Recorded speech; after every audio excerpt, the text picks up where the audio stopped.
In this video, I'm going to teach you 10 different ways to outline your novel. That's right, count them, 10 different ways. There are many, many different ways you can use to outline your novel, depending on your writing style and your story. This video is going to change the way you see plot structures, and it's going to enable you to get past your critical voice and write better stories faster. Stay tuned.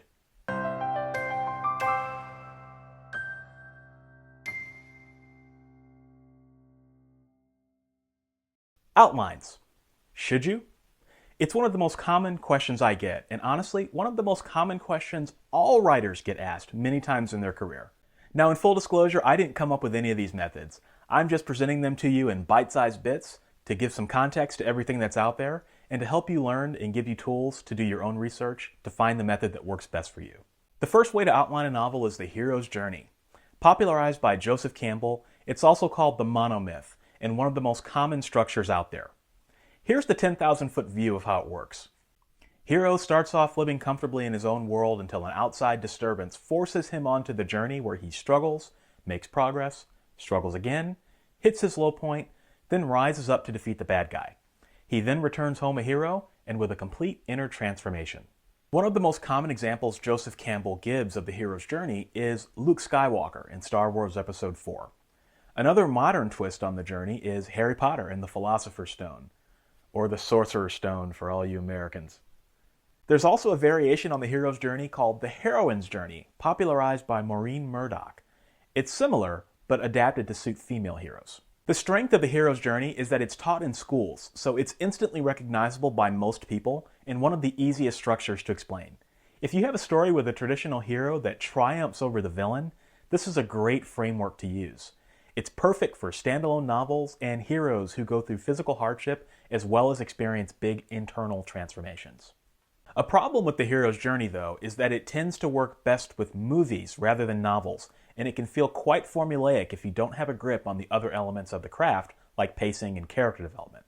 The second outlining method is the three-act structure, which in some ways is a skeleton of the hero's journey. I guarantee that you already know this one in your sleep. In the first act, the hero lives life in the ordinary world until the villain arrives. The hero comes into conflict with the villain, which is where Act 2 and the adventure itself begins. Act 3 is the lead up to the climax and the final battle where the story ends. The nice thing about the three-act structure is that it's also simple to understand. It plays nicely with the hero's journey and many of the other methods in this video. The drawback to the three-act structure is that at its heart, it's quite vague, and if you've never written a story before, you can wander astray. However, this method may be better for you if you prefer flexibility and have a hero that doesn't quite fit the mold of the hero's journey. The third method is the plot point theory. If you're familiar with screenplays, then you've probably heard of Sid Field, who made this kind of famous. On the fiction side, writer and author coach Larry Brooks teaches the plot point theory for fiction stories in his book Story Engineering. The plot point theory is a bit more complicated for beginners. In fact, when I was first starting out, it didn't make any sense to me, and I had to read Story Engineering 3 times before it clicked. Here's how it works. Imagine a story as a line. Moving from left to right, the exciting incident is the event that puts the story into motion. Next comes the first plot point, which is the point of no return, when the hero makes a conscious decision after which he can no longer retreat to the comfort he once knew. Then comes the first pinch point, which is the first encounter where the villain shows the extent of his or her power. The pinch point is usually a setback. After that comes the midpoint, where the hero discovers something that holds the key to solving the quest. It's usually a piece of information that, once discovered by the hero, moves him from reactive behavior to proactive behavior in order to stop the bad guy. Then we have the second pinch point, where the villain strikes again and sets the hero back. And somewhere along this point we have a black moment, which is the worst possible thing that can happen to the hero, and all seems lost. And then we have the third plot point, or the calm before the storm, where the hero prepares himself to fight the villain, usually by looking inward. And then we have the final battle and resolution. Each point hits at a specific part in the story, so what's nice about this method is that nothing's missing. It's also character-driven, and it allows you to get into the heart of your character. The method is great for standalones and series, and is versatile enough that it fits right at home in just about any genre. Once you understand plot points, your craft will jump to a new level. The problem with this method, though, is that if followed exactly, it can be very rigid, and your story can feel short and flat because the hero is just going from plot point to plot point. The trick when you're using this method is to make sure that your story doesn't move too quickly and that you have enough moments for readers to get inside the head of your characters. For a more thorough analysis of this method, check out my fellow YouTuber, blogger, writer, and podcaster extraordinaire, K.M. Weiland, who talks about plot points at great length on her YouTube channel and in her book, Structuring Your Novel. Which brings me to the next method, which complements the plot point theory very nicely, and that's the mirror moment method. This is the brainchild of best-selling author James Scott Bell, and he talks about the method in his excellent books, Write Your Story from the Middle and Superstructure. James's big idea is to start your story with the midpoint, or what he calls the mirror moment. The mirror moment is where the hero gets the information that will help him, but it's also where the theme of your story is most prevalent. The hero sees himself in the mirror, so to speak, and begins to experience transformation. So the idea is that if you start your story at the emotional center, and if you get that right, and if you get to the heart of what the character is all about, then it makes writing the rest of the novel much, much easier, because it gives you a sense of direction. This one is simple, and it's almost scary how right James Scott Bell is if you look at your favorite novels and look at what happens in the middles. This method plays well with the plot point method because it helps you fill in the spaces between the plot points, which for me was personally the most challenging part about writing with plot points. Bell's approach will give your story an emotional edge. I know what you're probably thinking, and that's, wow, the middle? That's a weird place to start a story. Well, I'll tell you another weird but effective place to start your story because it's the next method, and that's your book description. What if, instead of writing detailed character and plot sketches, if you wrote your book description instead? What if you started with a single sentence that summed up the entire plot, expanded on that, and then used that as the basis for your story? It's the Snowflake method by Randy Ingermanson. After all, authors are business people, and we should know our target readers, right? The Snowflake method is a really novel idea because if you're clear on your target audience, you're more likely to write books that appeal to them. Why not start there? If you start with the marketing first, then you'll ensure that you're writing books people want to buy. It's reverse engineering, and Ingermanson also has his own ideas on plot structure after you start with the book description. That's the greatest strength of the Snowflake method, and also its greatest weakness. Many authors don't know their target audience, and if you don't have an understanding of genre, this way can get you into some trouble. However, if you separate your business mind from your creative mind, and if you can get them to work together, this is a creative way to outline your novel. Next method we'll cover is Lester Dent's master plot formula. Lester Dent was a pulp writer who rose to prominence in the 1930s by writing many, many novels and short stories with a clear and proven formula. His formula pertains to mystery writers in particular, but you can adapt it for your own needs. To sum it up, imagine you have a 6,000-word short story, divided up into 4 equal parts with 1,500 words. For the first 1,500 words, you introduce the hero, the stakes, the villain, and you put the hero in a lot of trouble with a plot twist at the end. For the second 1,500, you double the trouble with another plot twist at the end.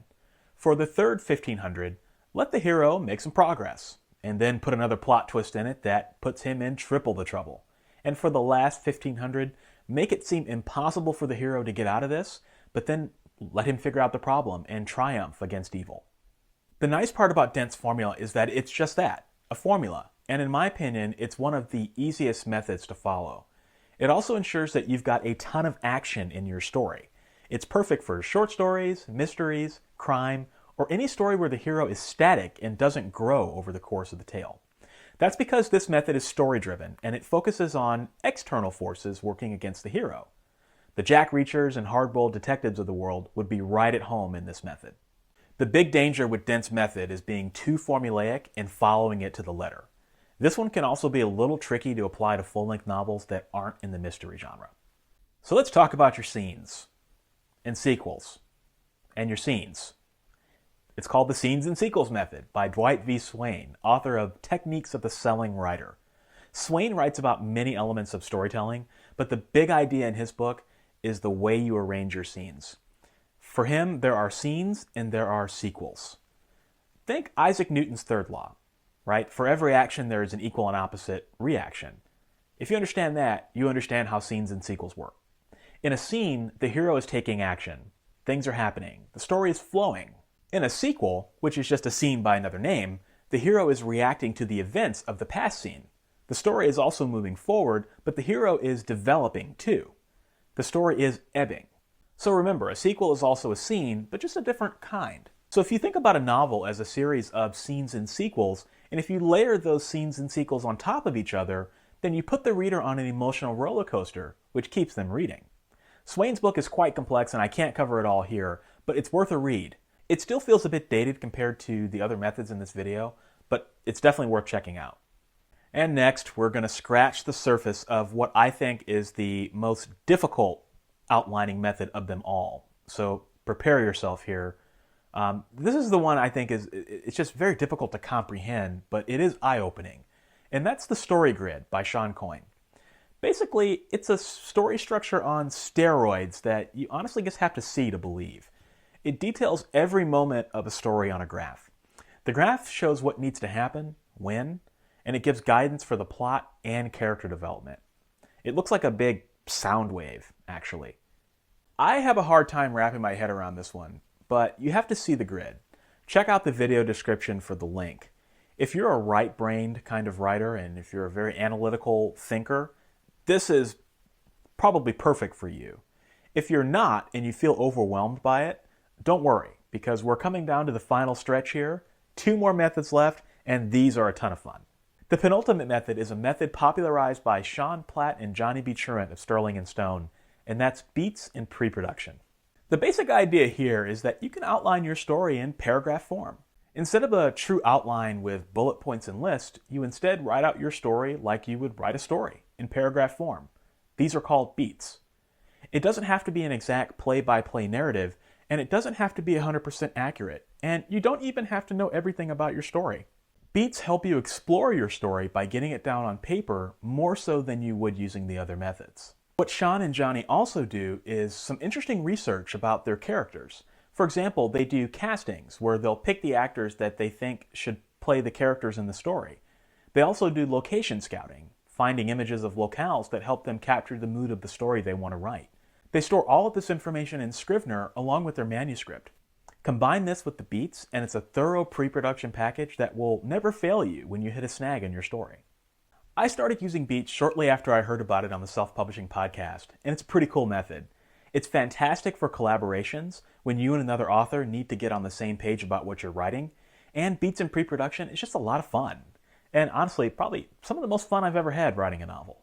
The danger with beats, though, and it's a pretty big one, is getting stuck. You run the risk of spending too much time in pre-production and doing research, so much that you actually don't get around to writing. The key to using this method, especially if you're writing your first novel, is to set a time frame and force yourself to start writing after, even if you're not finished with your outline. For more information on beats, check out Sean and Johnny's course on Udemy as well. Links are in the description. And the last method, which is the one that I use almost exclusively these days, is not outlining at all. More specifically, writing into the dark. Professional writer Dean Wesley Smith writes about this in his book, Writing into the Dark. Dean's argument is that we write best when we let our subconscious work. When you trust your subconscious and just write, you'll write better stories. What's especially cool about Dean's method is that it actually does involve a little bit of outlining, but not how you think. Instead of writing scenes in advance, he builds his outlines as he goes. Not to finish the story, but to help him stay organized. This helps him complete his stories in one draft. I love what Dean has to say about this, so you should buy the book to find out more. This is just the basic premise of Writing into the Dark, and as is the case with everything that Dean Wesley Smith writes, there are many layers to his methods. He's written over 100 novels, so he knows his craft. I recommend that you buy the book as well as his Killing the Top 10 Sacred Cows of Publishing series, and that you read his blog in order to see all the dimensions of his writing approach. Writing into the Dark is the most controversial, but potentially empowering of all the methods. It's helpful because it truly does minimize your critical voice. It's also challenging because, well, there's no lifeboat. You're completely on your own, and you have to rely on your own confidence and ability to see the story through. Pretty tough. This one is not for beginners.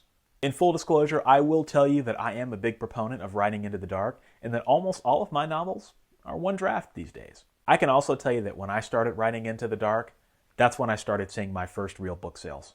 But every author's different, so do what's best for you. So those are the 10 methods. As I mentioned before, you can find links to all the books for the authors I mentioned in the video description. This video only scratches the surface of what they talk about in their books and courses, so please go grab them because you owe it to your career. My message to you is to experiment. Try a new method each time you write a new novel and figure out what works. These methods might seem simple, but don't confuse simple with easy. You'll only truly understand them once you've tested them for yourself, and then you'll understand their pros and cons, which will make you a better author. What do you guys think? Was this video helpful? Did it open your eyes to all the different methods of storytelling? This one I know has been a little bit longer than the videos I usually do on this channel, but I thought this was an important topic. If this is your first time watching, I'd love to have you subscribe. Every week I do videos with craft, marketing, and business advice.